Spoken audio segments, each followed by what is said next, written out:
So hi everyone. So as we are seeing that the markets resilience in India actually has continued.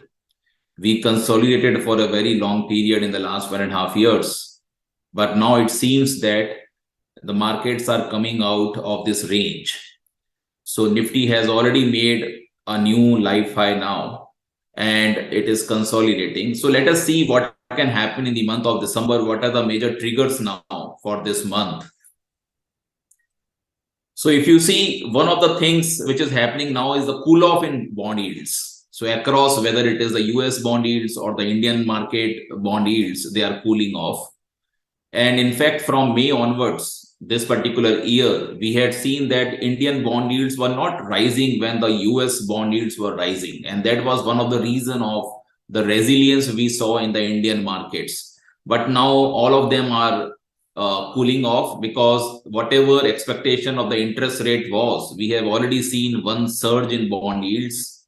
Now, in the second week of December, you have the Fed meeting now from US. So we have to see, what will be the trajectory for the US Fed rate, terminal rate actually going forward. If it remains around 5%, I don't think any major negative shock will come in the markets. Rather, market can consolidate and eventually the trajectory can remain upwards.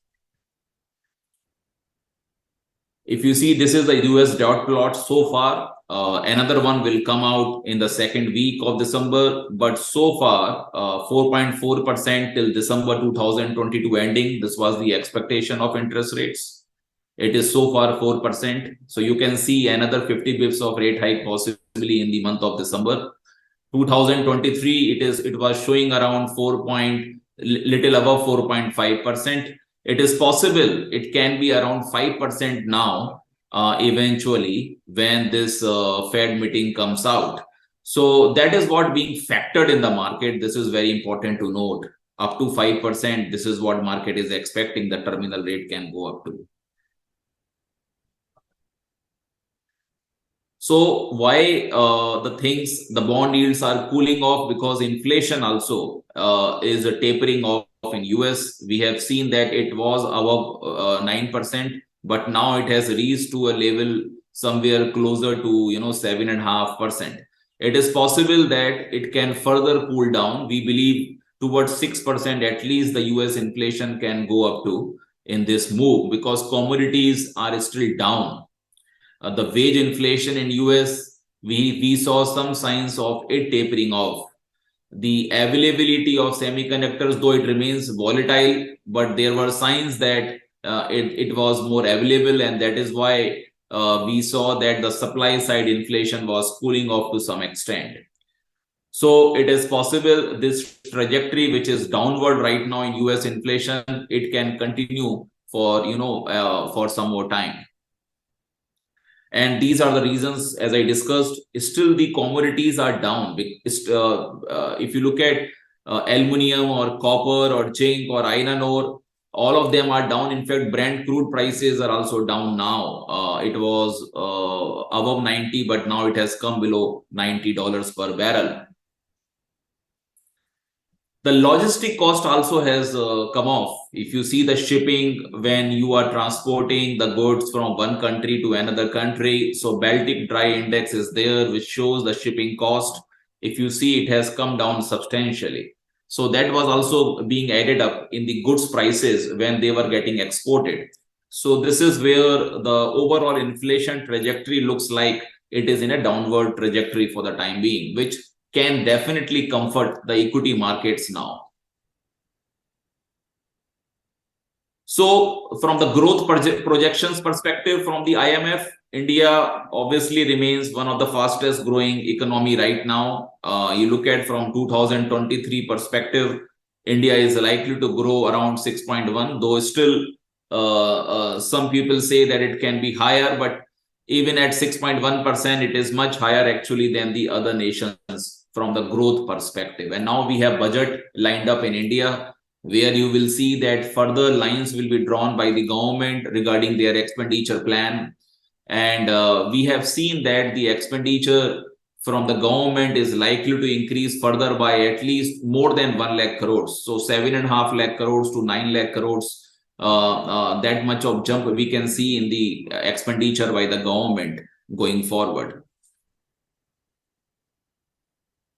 If you see the benefits of India over China in this move, very clearly, if you see some long-term projections, so labor cost actually has come down below China in India. And that is the reason that manufacturing as a theme in India is reviving now.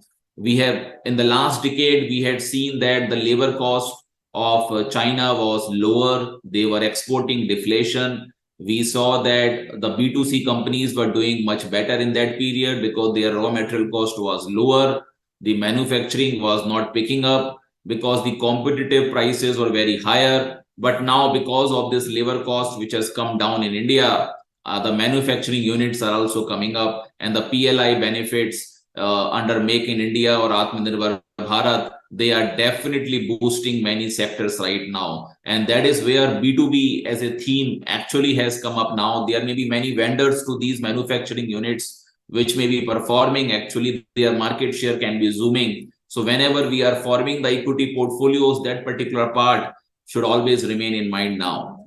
If you see the working age population in India and China, so obviously in India, still you are seeing that the trajectory is better from the young age population perspective, and the China possibly going forward, it can start declining. So these are the things which are getting added to India now in terms of benefit when we talk about the coming decade.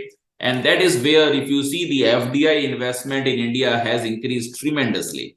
If you compare with FII, the FDI is much higher, and that is where our currency remain resilient actually vis-a-vis other currencies for a major part of this particular year.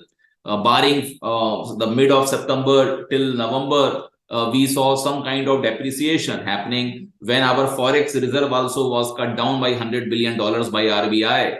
But barring that period, we saw that broadly our currency was quite resilient. So what is happening now? If you see, eventually the dollar seems to be topping out.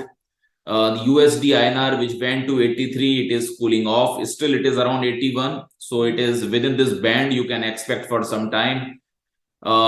Indian forex reserves actually, which had come down by almost more than $100 billion, they are seeing some revival now. For the last 3 consecutive weeks, we have seen the forex reserves revive. Why it has happened? Because the FI flows in the last 2 months, we have seen very robust flows coming in now. So the trend has reversed because of dollar topping out. That FI flows have started coming into the Indian market. So November, we saw 38,000 crores of inflows actually in the Indian markets, and which is where we have seen that finally the Nifty from 18,000, 15,000 to 18,000 range, it has come above that actually now.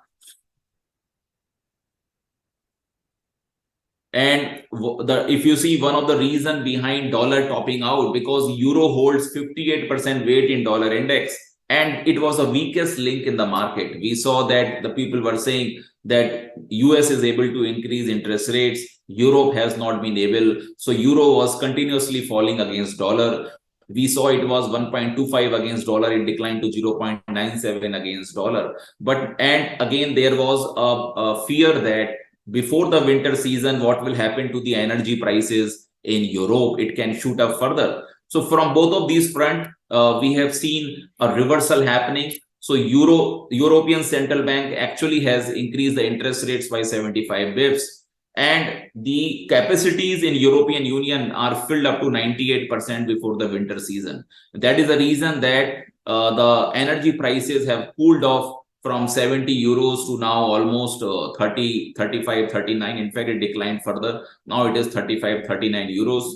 So the euro actually has started moving up. So when euro is appreciating from the lower base, the dollar actually is depreciating from the higher base. And that is where our USD INR now is more relatively comforting. It is not depreciating now. And that is the reason that equity markets are showing resilience again beyond the range. Now, one of the major thing actually for Indian markets, a blessing in disguise, that the import from Russia actually has increased tremendously. I mean, it was hardly 0.2% in the month of March, and now it has gone to 23% in the month of September. In fact, now the Brent crude prices are also down. If you see here, the crude prices are also down, and Russian prices are already at a discount to the benchmarks. So that is where India has saved more than 40,000 crore now in the last 4 or 5 months because of this move. And now this trade is going to happen in rupee. I mean, we have finalized certain banks in India and also in Russia who are going to deal in rupee whenever the crude will be imported from Russia now. So once it will happen, eventually the next stage will be that rupee will start trading on the Moscow exchange. So it will create more liquidity towards our currency, and it can lead to further more players being added actually going forward. That is a long drawn process, but for the time being, India is definitely the beneficiary of this move. And that is very clearly seen in the resilience of the equity markets. Now, if you see the banks' credit growth in Indian markets, it is definitely a very super move that we have seen from all these segments, whether it is retail or it is SME or it is corporates. Till last year, it was hardly 5% credit growth, and banks were not able to perform, though their NPAs had come down, but still they were looking for some kind of credit growth to happen. So once this loan growth has started happening, we have seen the bank's participation has also started happening. It is not only the private bank, the PSU banks have performed really well because they were available at a very better valuation, and they give a lot of credit to corporates, which is a growing segment right now, and they are well capitalized. So that is the reason that PSU banks have also participated actually quite aggressively. We have positioned ourselves in the top one or two PSU banks and the private banks, where we believe that going forward more growth is going to be there. So if you look at Bank Nifty as well as Nifty positioning, so Nifty is coming out of this range now, which was 15,000 to 18,000, precisely 15,200 to 18,600. So the trajectory looks like it is able to sustain here, then it is going into a new orbit. If you see Bank Nifty, it has already moved above this particular area actually before Nifty. So that means it has been an outperformer. So whichever component becomes an outperformer in the breakout scenario, we generally see the components of that starts outperforming. So it is possible some of the banking names you will see more and more going forward, which are outperforming the index. So these are the estimates for Bank Nifty EPS. So obviously going forward also, it is likely that the banking EPS is likely to grow much better because the credit cost has come down, NPAs are down, and we have seen that the growth is picking up. The net interest margin of banks actually are expanding, which will be a scenario for at least 1 or 2 quarters from here on. If you see in Q2 financial year 23, the total profitability in the banking system, it was around 58,000 crores, out of which the 12 PSUs, they contributed around 26,000 crores. So the PSUs are also contributing majorly towards this profitability. And out of which 13,000 crores, we saw that coming from SBI. So SBI is coming really great actually from the PSU banking space perspective. So what will be the investment drivers when we are moving towards elections in 2024? Because you will see the budget is also there. Generally, we have seen when we move towards elections, there is more expenditure in infra, and those kind of segments start performing more. So if you look at, these are the major drivers. If you look at from the manufacturing perspective, we have seen that the government has put some duty bans on imports. The government is continuously expanding the number of sectors under PLI. You would have heard this news that in the toys segment, government has been able to reduce the import from China by almost 80% in the last 2 years now, 2 or 2.5 years. because they came out with a lot of quality checks actually on the imports from China. So again, these quality checks will be implemented on some other segments like smart meters, going forward. So which is where more, benefits also will be given. So government now is looking to give benefits in the toy segment also as a PLI. So this is where this segment is growing and expanding now, and you will see that more additions of PLI will be there. China Plus One is continuously on. In fact, you would have seen the iPhone manufacturing, which is already there in China, that they are looking to move outside because of the protest, because of a lot of hurdles which are coming up because of COVID over there. And they are looking to move towards India and Vietnam. So it is possible the iPhones will be made here, and possibly the iPods and some other kind of things, accessories, they may be built in Vietnam. So India is a major beneficiary from that perspective, actually going forward. You look at the renewables part, we saw that in G20 meeting also, Mr. Prime Minister, he spoke about that 30% of energy demand to be fulfilled by renewables by 2030. So it is anything above 30%. So you will see more capex happening in green hydrogen, in solar, in electric vehicles, in ethanol. All of these things now will come up more fast. So when I talk about ethanol, just within 2 years, you have to move from 8% to 20% of ethanol blending, lesser use of fossil fuels, and then lesser import eventually for India for the import. And that is where ultimately we will try to curb this current account deficit feature, which has been a trouble area in the recent period. If you look at the urban infra expenditure, so this is likely to pick up more and more. Smart infra work is going on by the government, and then they are working more on the transport also.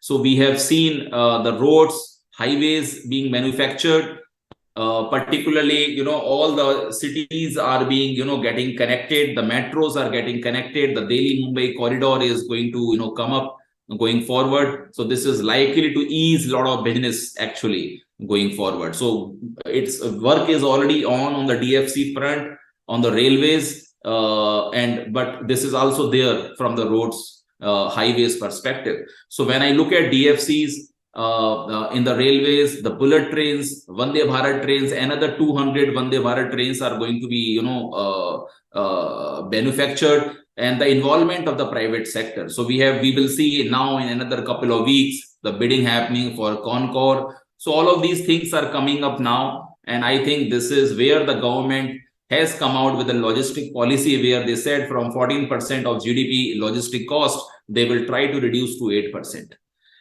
Real estate, obviously 8 or 10 years of lull cycle we have seen in real estate. Generally, we see a reversal actually after such a long period, and that has started happening in India. The registrations are picking up, though it is more happening in the metro parts. But yes, in tier 2, tier 3 also we have seen that. If you see the harvesting of the Kharif crop, it was little delayed, that money is going to come. Eventually, you will start seeing in the rural area also some kind of, housing and all things picking up. So we believe real estate, though it can be a little slow, but it can definitely has made the bottom, and it will start picking up in various pockets now. If you see the capex which is announced in some of the sectors, is one of them is metals, very high, 1 lakh crore of capex we saw. Cement, auto, telecom, chemicals, all of these are sectors which are announcing the capex right now. They are looking at the demand, and then ultimately they want to cater it with more greenfield or brownfield capex. The defense, we all know that the government is getting money now through GST. That is where they are able to reduce the VAT also sometimes, excise duty actually on petrol and diesel. And we have seen they have been able to save money through the Russian import.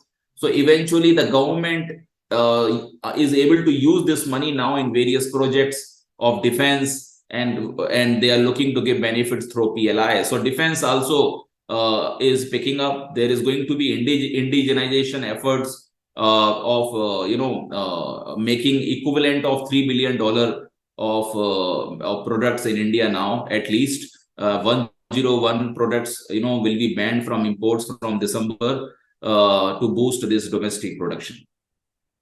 Logistics, warehousing, data centers. Now, these are the further themes. You have seen the rise of e-commerce, which is likely to aid investment in warehousing and logistics, and data centers now, because the data localization we are talking more about. And we have seen many companies, you look at Indian companies like Bharti, Airtel, they have announced data centers. And Power Grid, recently we saw that they are taking out one of the company of teleservices, and which can also come out in data centers. So likewise, this theme is emerging now in India, and this is where more capex is going, more investment is going.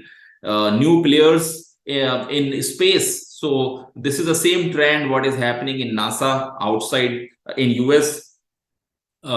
We saw that even Tesla has come up in the space. So in India also, the private players are coming up. HAL, L&T, they are going to come out with some satellites, 5 satellites, actually rockets launch going forward. So under this 860 billion rupees of contract. So, and it is possible that not only the ISRO base will be used, they will be using some other base of their own. And this is where the things are evolving in the space segment also. Now look at some highlights of the earnings of this Q2 financial year 23. We saw that commodities have dragged the results, whether it is metals, whether it is cement, whether it is oil and gas. So within 29 to 67% of profitability is dragged actually because of them. So if you exclude the commodities, then the growth has been very good for Nifty companies. 32% of EPS growth we have seen. And as I said, 58,000 profits are earned by the banks, where both PSUs and private actually have participated substantially. For H1 financial year 23, Nifty has posted 15% of earnings growth now. And going forward, because high cost inventory is also used up and commodity prices are still down, we believe that H2 financial year 23 will see a revival in the margins of commodity user companies. So earnings estimates actually have been revised for financial year 23 and financial year 24. So 23 expected to be around 840 now, and financial year 24 is expected to be around 970 now. So it was reduced to 950. Now actually again some revision has happened on the higher side. Now if you see some of the news headlines in the recent period, we have seen that India has got the best ever aviation safety rank of 48. It was 102 in 2018. And in fact, it is higher than China. China is 49. Turkey is 54. Denmark is 55. Poland is 60. So India has come up the ranks in the aviation safety space. And it is really good because we are going to see a lot of aggression and these capex, new aircrafts in the international markets by Indigo as well as from the Air India also going forward. So it is definitely one of the things which really helps them when they go international with their flights. So European Union, if you see, it has come out with $60 per barrel cap on the Russian oil, which is not accepted by the Russia so far. The market price of Russian Urals crude is currently around $65. So it is not too far from $60, but still, when the prices will go high, then if they keep the $60 cap, so that is something is not accepted from Russia. So that thing will continue for some more time. We have to see that how does it pan out. Apple, I already discussed, has accelerated its plans to shift some of its production outside China to India and Vietnam. And also, the toy import from China has reduced by 80% because of these quality control orders. So government is likely to come out with these quality checks on fan and smart meters also now on the imports of these kind of things. So it is possible eventually you will see that fan import will come down. Smart meter imports will come down actually from China. India manufacturing PMI has increased to 3-month high of 55.7 in November. it has exceeded the market estimate of 55. So manufacturing as a theme, there may be few months when you will see it is not increasing, but eventually this theme is reviving. That is what we are getting a sense now continuously for the last 1 or 2 quarters. Some of the sectoral highlights in telecom, Bharti Airtel actually has removed this 99 rupees of prepaid from Haryana as well as from Odisha. There was more affordability towards 99 in these areas. So it is definitely a big step. They have removed 99 and now it is available at 155 minimum price, where they are going to give 1 GB of data and unlimited voice. So it is eventually a 57% increase in tariff. So if competitor also follows it, then it will be a win-win situation actually, and their ARPUs are going to move beyond 200 very soon now. Metals companies actually got a benefit. It was their long pending request, since the export ban was levied on steel and iron. So the government has removed this particular duty now. Oil and gas, we have seen that the government has reduced the windfall tax on crude oil to 4,900 rupees per ton from 10,200 rupees per ton. Government has also cut the rate on the export of diesel to rupees 8 per liter from 10.5 rupees per liter. So these kind of windfall tax and export duties actually have come off, which is going to benefit to some extent these kind of commodity players now. So if you remember, when the export duty on metals was levied, we saw that China had increased some of the export in that particular period because their own consumption was lower. So that export had increased. Now, once this duty is taken off, I think Indian players also can start participating in the export. The only thing is that the demand scenario, how does it happen? If China starts opening up, you will see more demand. So coming up actually for this particular sector. Automobile, we have seen a good sales in the month of November. The passenger vehicle segment is headed towards achieving record sales of 3.8 million units in 2022. This is the best ever sales in a calendar year actually from the passenger vehicles. It is definitely something noticeable. The market leader Maruti is looking to come out with more SUVs. Grand Vitara, they came out, and Brezza, and they came out in hybrid cars. So till financial year 24 ending, they will come out with more launches in SUVs.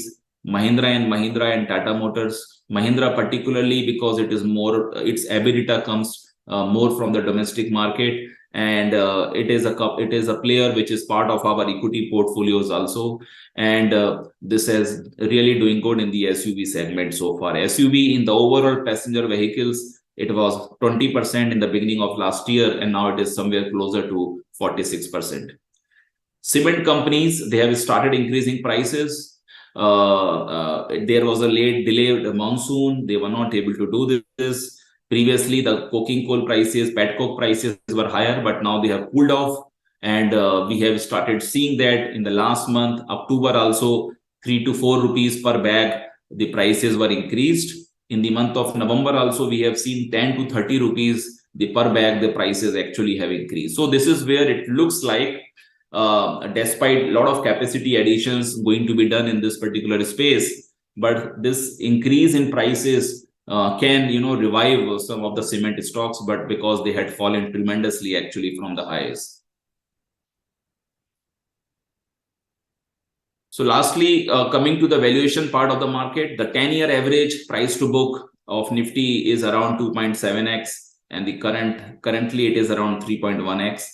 The 10-year average of price to earning is also somewhere close to 18x. Currently it is 19.3x. A few months of Nifty consolidation and softening of bond yields, we believe, is likely to make equity more attractive. So if Nifty consolidates more because EPS is growing, you will see the price to earning getting normalized faster. This is the Nifty PE on a trailing 12-month EPS. You can see here it was 20 in this particular year, almost 12 years back. And now it is, somewhere closer to 24 or 23. So 23.56. So average since 2010 has been 21.1. So the valuations are higher, but it is not so steep that it will keep the investors away from the market. So another important thing is, when I end this conversation, if you look at the December month returns in the last 5 years, we have seen mostly the market has remained positive in the month of December. We generally say the FIIs, they will be out from the market, but that leads to more range bound markets also sometimes. You have seen in 2018, but mostly it has been a better markets. And that is what we can expect in this particular month also, after this breakout, that markets either can consolidate or they can start moving up a little higher. So before the budget. So I think the budget thing is also getting factored in the current move now eventually. And that is what we expect from the markets now. So this is all from our side for the month of December. Thank you very much. We will meet again with our view for the month of Jan 2023. Thank you very much.